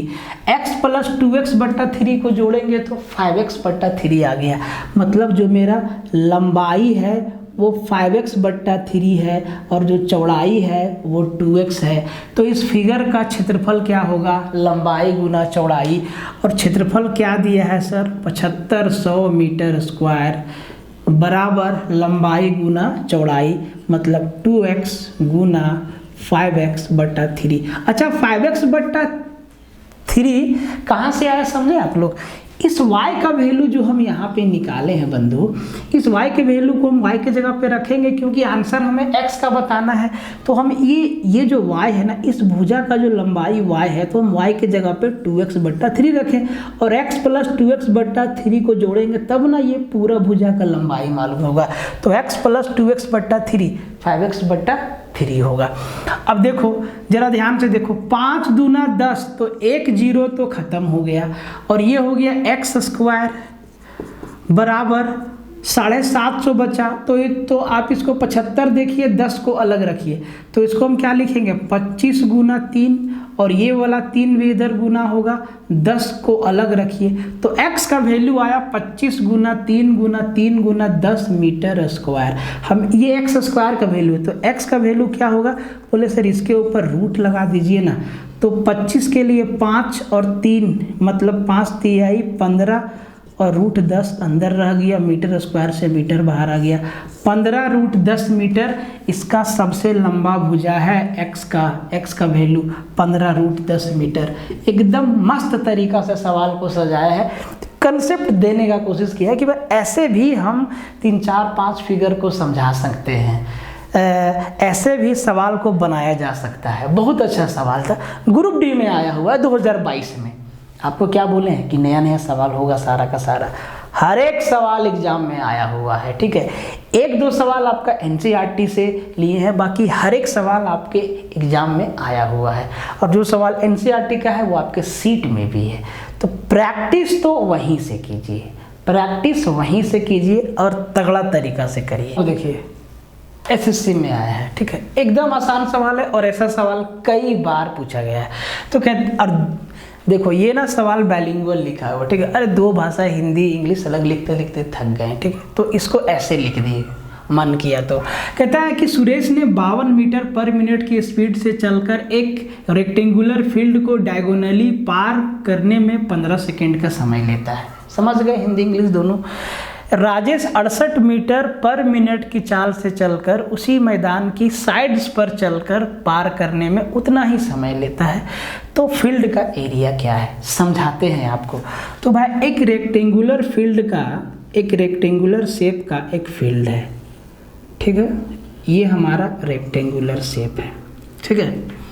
अब जो सुरेश है ना, वो सुरेश जो है वो डायगोनली पार हो जाता है इधर से इधर, तो जो सुरेश है वो सीधा यहाँ से यहाँ चला जाता है इस पॉइंट पे, ठीक है, बी पॉइंट पे।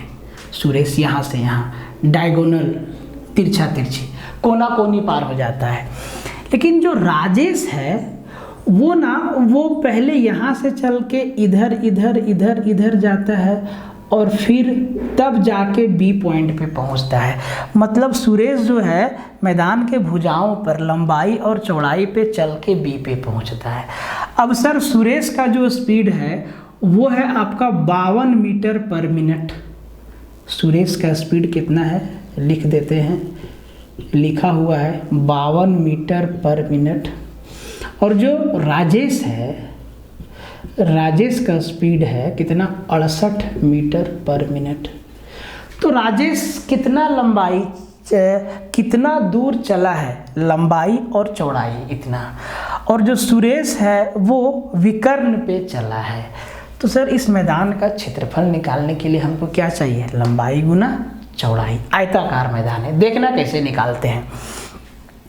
तो अगर हम इस डायगोनल का लेंथ निकालना है तो ये निकालना पड़ेगा कि सुरेश कितना दूर चला, और दूरी बराबर क्या होता है, चाल गुना समय, चाल गुना समय। तो 52 मीटर पर मिनट की दर से स्पीड कितना है, 52 मीटर पर मिनट, कितना समय लिया है, 15 सेकेंड। तो डिस्टेंस बराबर क्या हो जाएगा, दूरी बराबर चाल गुना समय। तो 52 मीटर पर सेकेंड गुना समय 15 सेकेंड। स्पीड मेरा मीटर पर मिनट में है, समय सेकेंड में दिया है भाई, तो इसको मिनट में चेंज कर लें। बोले सर 15 सेकेंड को मिनट में चेंज करेंगे तो 1/4 मिनट होगा, 15/60 मतलब 1/4 मिनट, मतलब 1/4, और ये मीटर मतलब 4 से 13 बार में। सर डायगोनल कितना आ गया, 13 मीटर, मतलब सुरेश 13 मीटर चला है और 13 मीटर चलने में 15 सेकेंड का समय लिया है। अब देखो यहाँ से कुछ सोचने की आवश्यकता नहीं है, कोई और नंबर रहता तो सोचते। अब ये डायगोनल मेरा 13 है भाई, यहाँ पे 90 डिग्री का एंगल नहीं बना, बोले सर बिल्कुल 90 डिग्री का एंगल बना। अगर ये मेरा 13 है तो ये मेरा 12 होगा और ये मेरा 5 होगा, बोले सर पक्का, यहाँ तो पाइथागोरस थ्योरम सेटिस्फाई होगा। तो 5, 12, 13 हमारा क्या है, ट्रिपलेट है। अगर एक राइट एंगल ट्रायंगल का डायगोनल अगर 13 मीटर है तो ये तो कंफर्म है कि जो अन्य 2 साइड उसका बचा वो एक 12 होगा और एक 5 होगा, बोले सर पक्का। अब इसका एरिया ही तो निकालना है, तो 12 × 25 60 मीटर स्क्वायर, खत्म हो गया कहानी, यहीं से आप आंसर दे दिए। अब अगर आपको आगे निकालना है तो आगे भी समझ लीजिए। तो भाई सुरेश जो है 13 मीटर चला, मतलब डायगोनल हमको मिल गया 13 मीटर। अब देखो राजेश कितना दूर चला है, तो राजेश भी 68 मीटर पर मिनट की स्पीड से distance equal to speed into time 68 और 1/4। तो ये सर कितना हो गया 17 मीटर ये चला है। 17 में क्या क्या है, लंबाई है और चौड़ाई है। ठीक है, मतलब लंबाई प्लस चौड़ाई का जोड़ 17 है। और जो हमारा डायगोनल है, डायगोनल क्या होता है, root under L square plus B square बराबर कितना 13 है। तो sir L square plus B square बराबर कितना 169 होगा। 13 का स्क्वायर 169। अब यहाँ से भी समझ सकते हो कि कोई दो नंबर को जोड़ के 13 लाना है और उन्हीं दो नंबर के स्क्वायर का सम 169 लाना है। तो सर आप वो कौन सा दो नंबर छाटेंगे, 12 और 5 छाटेंगे और क्या। यहाँ से भी आप आंसर तक घूम सकते हैं। नहीं तो अब आपको आगे ए प्लस बी का होल स्क्वायर लगाना होगा, तब जाके उसमें ए बी आपको मिलेगा, मतलब एल इंटू बी मिलेगा। बात को समझिए। ठीक है, जरूरी नहीं कि सवाल को एकदम डिटेल में किया जाए, कंसेप्ट रहेगा तो आप आसानी से कर सकते हैं। तो देखिए एकदम एक एक सवाल ना आपके लिए बहुत इंपॉर्टेंट है। किधर गया मार्कर। तो कहता है कि एक ट्रेपेजियम की समांतर भुजाएं और उसकी ऊंचाई 4 के कॉमन डिफरेंस के साथ समांतर श्रेणी में है, एपी में है। मतलब उनका पैरेलल साइड और हाइट में 4-4 का डिफरेंस है, कॉमन डिफरेंस 4-4 का है। यदि ऊंचाई उस श्रेणी का सबसे बड़ा पद है, मतलब जो लार्जेस्ट साइड है वो उसका हाइट है और ट्रेपेजियम का क्षेत्रफल 160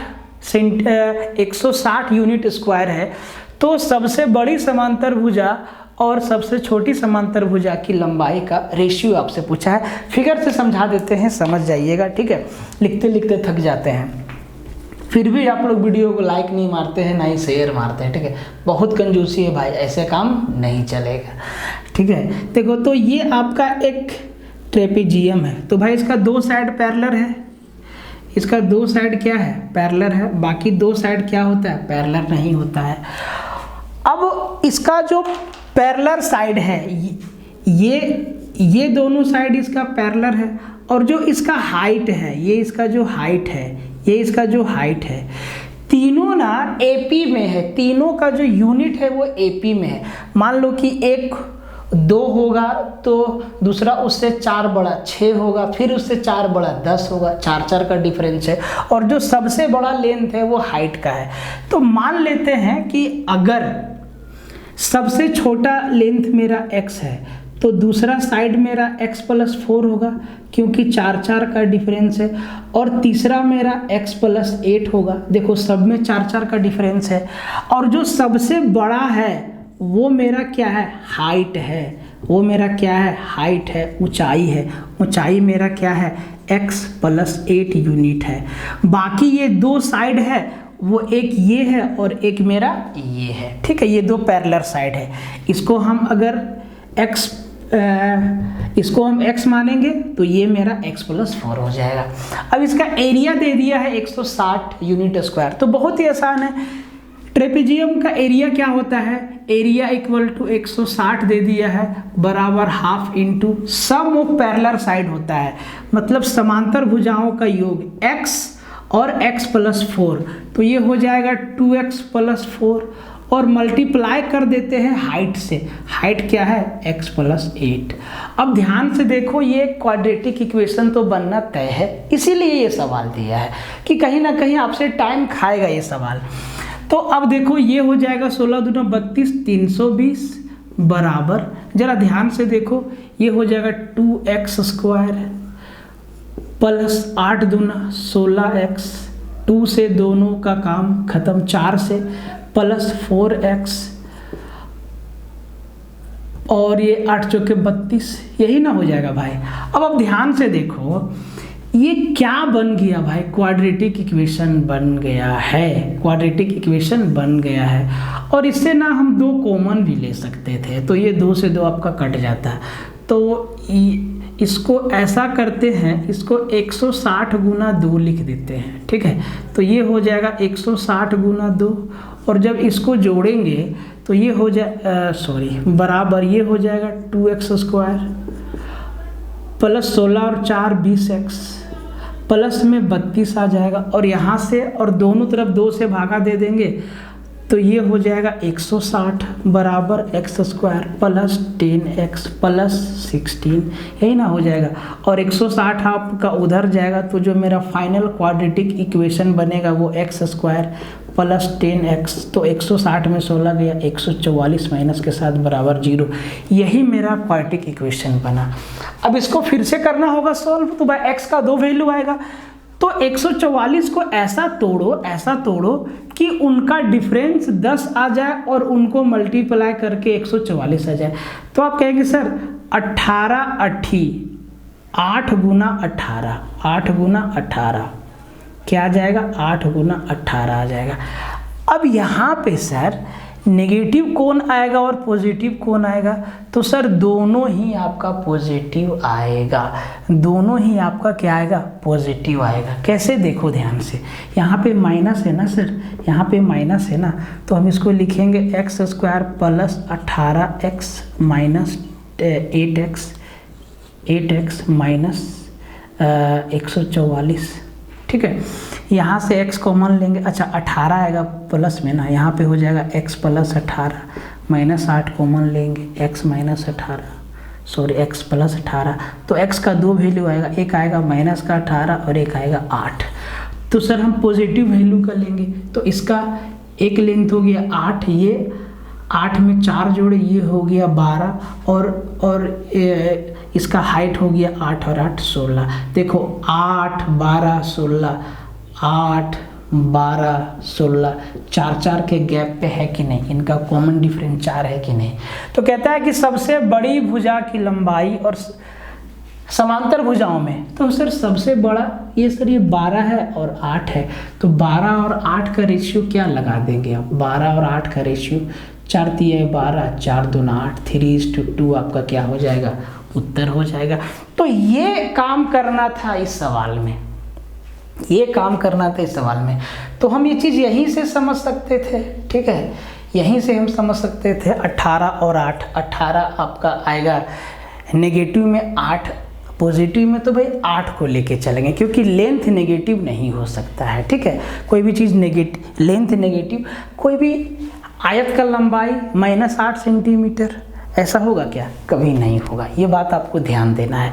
एक से एक सवाल आपके लिए अभी बताएं, लेकिन फिर से दिख गया, बहुत अच्छा सवाल है, एकदम प्यारा सा सवाल है और इसको आप बना सकते हैं। तो कहता है कि एक बड़े त्रिभुज के तीनों शीर्षों से 3 छोटे त्रिभुज इस प्रकार अंकित किए जाते हैं कि प्रत्येक छोटे त्रिभुज की प्रत्येक भुजा उसकी आसन बड़े त्रिभुज की प्रत्येक भुजा की 2/5 है। 3 छोटे त्रिभुजों के कुल क्षेत्रफल से त्रिभुज के शेष भाग का क्षेत्रफल का अनुपात क्या होगा।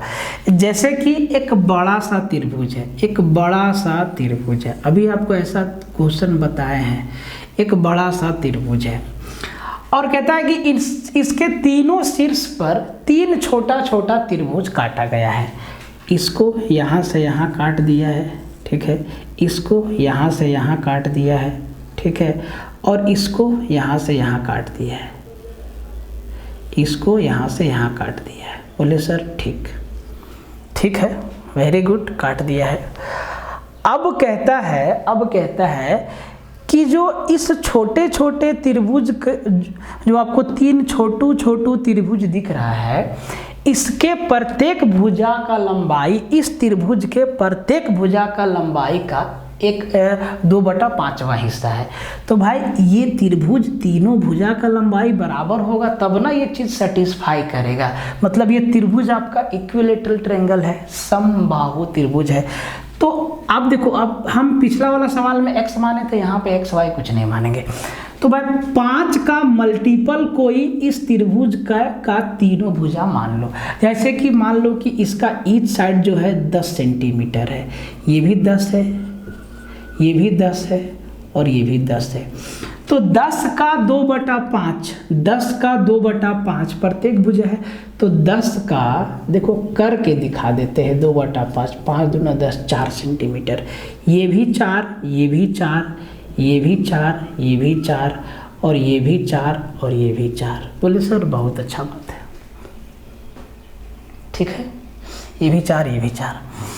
अब कहता है कि ये जो बीच वाला हिस्सा आपको दिख रहा है, इसके बारे में आपका क्या ख्याल है? तो ये सवाल में इसके बारे में बोला है कि कहता है कि तीनों छोटे त्रिभुज का क्षेत्रफल, तीनों छोटे त्रिभुज का क्षेत्रफल निकालिए और जोड़िए तीनों को, इसका तीनों, और उसका अनुपात बताइए इस बड़ा वाला त्रिभुज का जो शेष भाग बच रहा है इसका।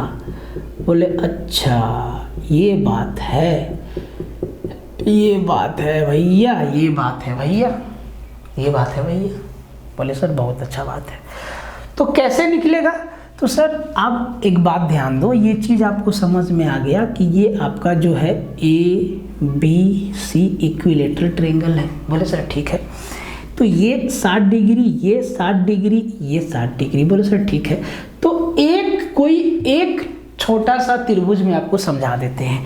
ये दोनों भुजा बराबर, तो ये भी 60 डिग्री। बोले सर ये भी 60 डिग्री। तो भाई ये भी 60 डिग्री, ये भी 60 डिग्री, मतलब ये जो आपका लेंथ हुआ ये भी 4 हो गया, ये जो आपका लेंथ हुआ ये भी 4 हो गया, और ये जो आपका लेंथ हुआ ये भी 4 हो गया। मतलब शीर्ष पे कोना पे 3 समबाहु त्रिभुज है। तो भाई एक समबाहु त्रिभुज का क्षेत्रफल, बोले सर √3/4, √3/4 गुना भुजा का स्क्वायर, तो सर 4 गुना 4, 4 चौके 16। बोले सर ये हो गया एक त्रिभुज का क्षेत्रफल। ऐसा 3 है ना, तो ये तीनों छोटा छोटा त्रिभुज का क्षेत्रफल ये आ गया 4 चौके 16, 4 तिहाई 12√3, 12√3। ठीक है, ये तीनों छोटा त्रिभुज का क्षेत्रफल आपको दिखाई दे दिया। अब बीच वाला भाग का क्षेत्रफल कितना होगा? तो पूरा बड़ा वाला ट्रायंगल के एरिया में से तीनों छोटा वाला ट्रायंगल का एरिया को घटाएंगे तो ये बीच वाला एरिया बचेगा। तो ये जो बीच वाला एरिया है ना, इसका क्षेत्रफल कितना होगा? तो sir area of triangle ABC फिर से √3/4 गुना भुजा का स्क्वायर, तो 10 है, 10 दहाई 100, तो 4 से काटेंगे 25, मतलब ये 25√3 सेंटीमीटर स्क्वायर में अगर हम घटा दें इन तीनों ट्रायंगल का एरिया, मतलब 12√3 सेंटीमीटर स्क्वायर नहीं है, यूनिट स्क्वायर है। तो सर 25 में 12 गया, तो सर 13√3 आपका आ गया इसका एरिया। ये बीच वाला हिस्सा का एरिया कितना आ गया? 13√3। इसको लिख देते हैं 13√3। अब देखो कहता है कि तीनों छोटे त्रिभुज का कुल क्षेत्रफल 12√3, एकदम आसानी से अनुपात बड़े त्रिभुज के शेष भाग का क्षेत्रफल 13√3, और √3 कट गया 12:13। ऑप्शन नंबर ए आपका क्या हो गया? उत्तर हो गया। एकदम आसान सवाल है, NTPC में आया है, ऐसा सवाल SSC में भी आया है। तो समझिए कि सवाल को कैसे कैसे घुमा रहा है।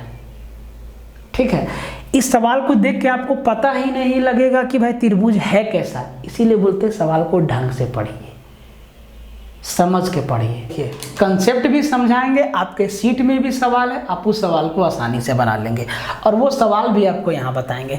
तो कहता है कि एक रोम्बस का डायगोनल्स 12 सेंटीमीटर और 16 सेंटीमीटर है। रोम्बस की सभी भुजाओं के मिड पॉइंट को मिलाकर बनी फिगर, जो भी फिगर बनेगा उसका एरिया क्या है, फिगर से समझिए। तो भाई एक आपका ये रोम्बस है, समचतुर्भुज है। बोले सर बहुत अच्छी बात है, समचतुर्भुज है।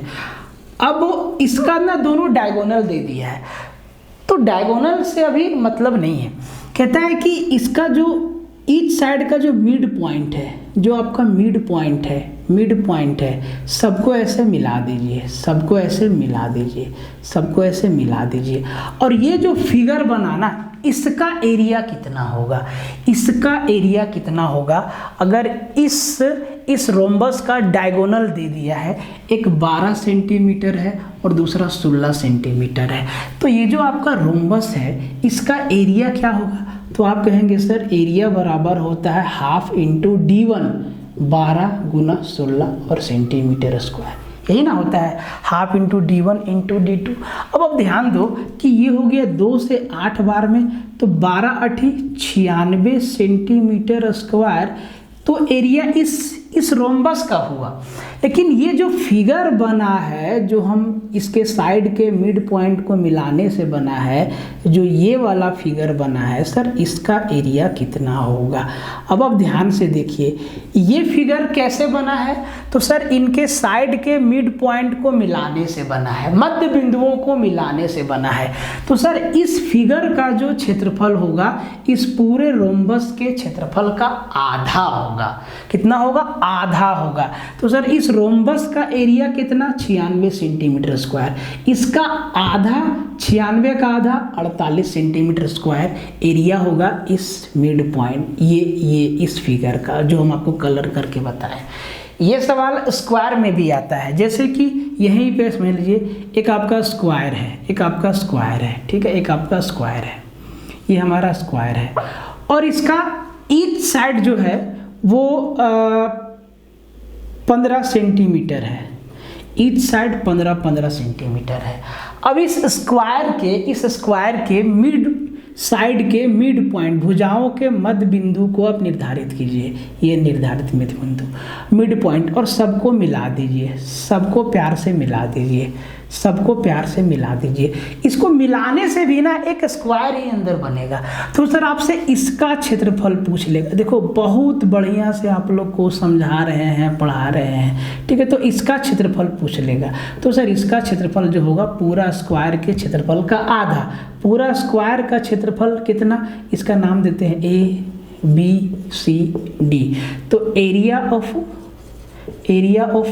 ABCD बराबर पूरा स्क्वायर का एरिया, 15 का स्क्वायर 225 का आधा सेंटीमीटर स्क्वायर, मतलब 112.5 सेंटीमीटर स्क्वायर इसका क्या हो जाएगा? एरिया होगा। अब यही बात अगर ट्रेंगल में बोलेगा तो ट्रेंगल में कंसेप्ट चेंज हो जाएगा। क्वाड्रिलेटरल का ये कंसेप्ट है। अगर यही बात अगर ट्रेंगल में बोलेगा, एकदम समझिए। और वीडियो को ना शेयर मारते जाना प्लीज़, शेयर, अगर आपको पसंद आ रहा है तो शेयर मारते जाना। काम का चीज़ बता रहे हैं, एग्जाम में आने वाला चीज़ बता रहे हैं, आया हुआ चीज़ बता रहे हैं, ठीक है, टेंशन नहीं लेना है। यही चीज़ अगर आपसे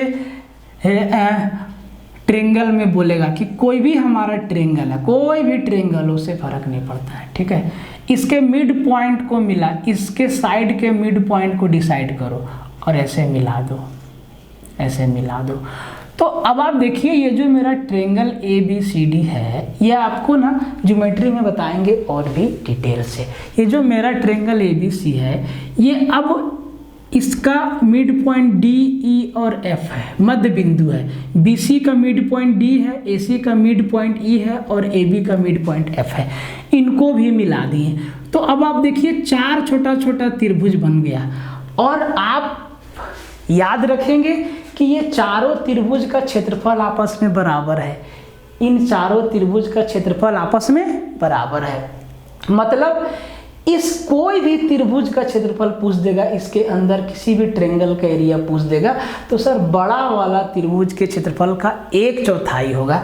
मतलब ये जो बड़ा वाला ट्रेंगल ABC है, वो अब 4 छोटा बराबर ट्रेंगल में बट गया। तो सर किसी का भी एरिया पूछ देगा तो पूरे ट्रेंगल के एरिया का 1/4। इसी कंसेप्ट से आपके सीट में भी सवाल डाला गया है, और वो सवाल एग्जाम में आया हुआ है, ठीक है, इसको तो समझिए बढ़िया से, सीट में भी है, ठीक है। तो भाई अंग्रेजी वाला भाई लोग वहाँ से आप अंग्रेजी देख लीजिएगा, बहुत ही आसान है। कहता है कि ABCD एक पैरेललोग्राम है जिसमें डायगोनल AC और BD O पर इंटरसेक्ट करते हैं। यदि EFG और H क्रमशः AO, DO, CO और BO के मिड पॉइंट है, तो चतुर्भुज EFGH की परिधि का अनुपात समांतर चतुर्भुज ABCD के परिधि का अनुपात, इससे उसका अनुपात क्या होगा? ABCD के परिधि से अनुपात है, परिधि से अनुपात है। मतलब एक पैरेललोग्राम है, समांतर चतुर्भुज है, ऐसे समांतर है, ठीक है, समांतर है, AB फिगर भी दिया हुआ आपका, ठीक है, CD। अब इसके दोनों डायगोनल AC और BD, देखो ये आपका AC और ये आपका BD एक दूसरे को O पर इंटरसेक्ट करते हैं, O पॉइंट पे इंटरसेक्ट करते हैं, O बिंदु पर प्रतिच्छेद करता है। अब कहता है कि यदि EFGH AO DO और BO के मिड पॉइंट है, देखो ये यहाँ पे हमारा O है ना भाई, तो AO का मिड पॉइंट है E, ये मध्य बिंदु है, इसका भी मिड पॉइंट है, इसका भी मिड पॉइंट है और इसका भी मिड पॉइंट है। नाम है EFGH AO, DO का नाम है CO का नाम है आपका G और इसका नाम है H। ये आपका मिड पॉइंट है, ठीक है। ये क्या है? मिड पॉइंट है। ये हमारा क्या है? मिड पॉइंट है। अब जी इन सब मिड पॉइंट को मिला देते हैं, इन सब मिड पॉइंट को मिला देते हैं। देखो इसको ऐसे मिलाएं, इसको ऐसे मिलाएं, इसको ऐसे मिलाएं, इसको ऐसे मिलाएं, तो कहता है कि EFGH का परिधि, EFGH ये जो आपका चतुर्भुज दिख रहा है इसके अंदर इसका परिधि और ABCD का परिधि का अनुपात क्या होगा। तो ये क्वेश्चन ना बेसिकली ज्योमेट्री के कंसेप्ट से बनेगा, ठीक है, वैसे नहीं बनेगा। ज्योमेट्री में एक छोटा सा कंसेप्ट है कि अगर मेरा कोई ट्रायंगल है, कोई मेरा ट्रायंगल है, ABCD मेरा क्या है? ट्रायंगल है, और कोई भुजा के समांतर और आधा पे अगर हम कोई लंबाई खींचते हैं, जैसे कि BC के समांतर हमको एक यहाँ लाइन खींचना है, और जो लाइन होगा ना वो AB के मिड पॉइंट पे होगा और AC के मिड पॉइंट पे होगा। ये क्या है? मध्य बिंदु है। ये क्या है? मध्य बिंदु है। तो हम इसका नाम दिए D और E। क्या नाम दिए? D और E। इसमें AD बराबर DB है और AE बराबर EC है। ये मध्य बिंदु है। तो DE का जो लेंथ होगा, ये दोनों क्या है? पैरेलल है। BC थोड़ा सा बता दे रहे हैं, ये आपका ज्योमेट्री में आएगा। BC समांतर है DE का, तो जो DE का लेंथ होगा ना भाई, वो BC का आधा होगा, BC का आधा होगा। यही कंसेप्ट यहाँ पे लगाना है। देखो AOB आपका क्या है? एक ट्रायंगल है। देखो एक में बता देते हैं, AOB आपका क्या है? ट्रायंगल है, और ये आपका E और H इस ट्रायंगल का मिड पॉइंट है। तो अगर AB का लेंथ मेरा 2 है तो सर EH का लेंथ मेरा कितना होगा? 1 होगा। बोलो हाँ। पैरेललोग्राम है, समांतर चतुर्भुज है। समांतर चतुर्भुज में आमने सामने का भुजा समांतर भी होता है और बराबर भी होता है। तो चलो थोड़ा बड़ा नंबर मानते हैं। अगर AB मेरा 4 है तो इसका आधा ये 2 हो जाएगा।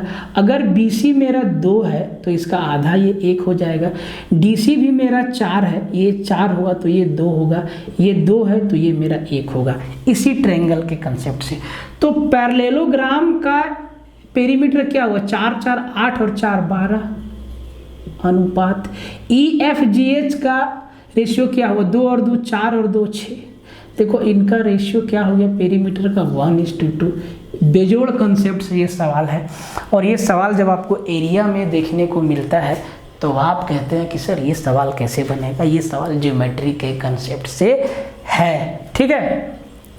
तो ये था आपका प्रैक्टिस सेशन। और भी सवाल है, बहुत तरीके का सवाल है, बहुत तरीके का सवाल करवाया जा सकता है, लेकिन उतना करने की आवश्यकता नहीं है। हाँ, आप अगर 50 सवाल और प्रैक्टिस के लिए ले लें तो बहुत अच्छी बात है। अभी तक आपको जितना भी चीज़ बताएं लगभग सारा का सारा कंसेप्ट आपका निचोड़ के बता दिए। अब जो भी क्वेश्चन आएगा इन्हीं सब फिगर के बीच में आएगा, इन्हीं सब फिगर को जोड़ने से आएगा, ठीक है। तो ये था आपका प्रैक्टिस सेशन। अब हम लोग आएंगे वॉल्यूम में। वॉल्यूम का पहले आपको PDF दिया जाएगा, उसके बाद हम लोग क्वेश्चन पे आएंगे, ठीक है। तो एकदम आखिरी तक आपको, यहाँ तक आपको लेक्चर देखना चाहिए। आखिर में हम क्या बोले हैं, कौन सा चैप्टर का PDF देने बोले हैं, ज़रा आप हमको बता दीजिएगा कमेंट बॉक्स में, अगर कोई यहाँ तक पहुँचे हैं तो, कि हम अभी कौन सा चैप्टर का कंसेप्ट PDF देंगे। तो आप ये चीज़ कमेंट में लिख दीजिएगा तो हम समझ जाएंगे कि आप लोग पूरा देखे हैं, ठीक है, तो ये आपका था आज का लेक्चर। मेहनत तो लगता है, कोई दिक्कत नहीं, मज़ा भी आता है। ठीक है, कुछ हासिल करना है तो मेहनत करना होगा, ये अपने अंदर, ये आप अपने दिमाग में डाल लीजिए। ठीक है, तो मिलते हैं अगले वीडियो में, तब तक के लिए जय हिंद। और इस चीज़ को समझिए, ये इस कंसेप्ट से था। ट्रेंगल बहुत इंपॉर्टेंट चीज़ है। ट्रेंगल के सारा का सारा कंसेप्ट जो है क्वाड्रिलेटरल में यूज होता है। ये चीज़ आपको हम समझाएंगे ज्योमेट्री में। ठीक है, तो मिलते हैं फिर बहुत जल्दी।